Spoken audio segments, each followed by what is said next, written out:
अभी तो आप सिर्फ चर्च में आए हैं तो कौन सी बड़ी बात है। अब चर्च में आकर आपने परमेश्वर के लिए क्या किया है? आपने कौन सी सेवा में हिस्सा लिया है? क्या आप सुसमाचार टीम के हिस्सेदार हैं? क्या आप पम्फलेट्स बांटने जाते हैं? क्या आप बीज बोते हैं?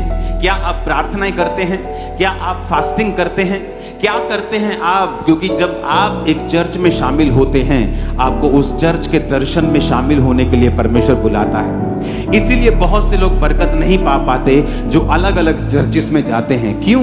क्योंकि अलग अलग चर्चिस में जाने से आप कहीं पर भी एक टिकाऊ जिंदगी नहीं ले पाते। क्योंकि जब आप चर्च में आते हैं, आप कुछ देर टिकते हैं, आप फिर निगाह में आते हैं परमेश्वर की, वो आपको ड्यूटी देता है, काम देता है। जब आप काम करना शुरू करते हैं, फिर परमेश्वर उस काम के जरिए आपको ब्लेस करता है। क्योंकि परमेश्वर का आपको आशीषित करने का एक ही तरीका है कि वो आपको अपनी महिमा के लिए पहले इस्तेमाल करे और फिर वो आपको आशीषित करे।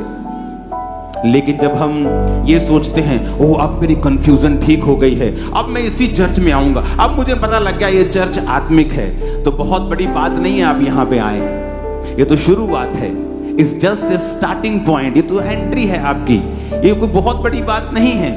अभी आप आएंगे, उस दर्शन में शामिल होंगे, आपको मालूम होगा परमेश्वर क्या चाहता है। वो चाहता है मैं प्रार्थना करूं, वो चाहता है कि मैं अपने पास्टर के लिए, अपनी चर्च के लिए प्रार्थना करूं।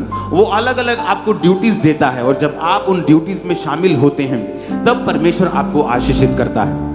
इसलिए मैं कहता हूं कि सिर्फ बिलीवर बन के चर्च में कभी मत आओ, चर्च के हर काम में आपका एक्टिव हिस्सा होना चाहिए।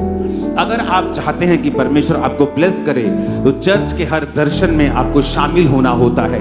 इसीलिए परमेश्वर आपको भवन में रोपता है, यानी आपको बोता है भवन में। आमीन। ऊंची आवाज में आमीन बोलो।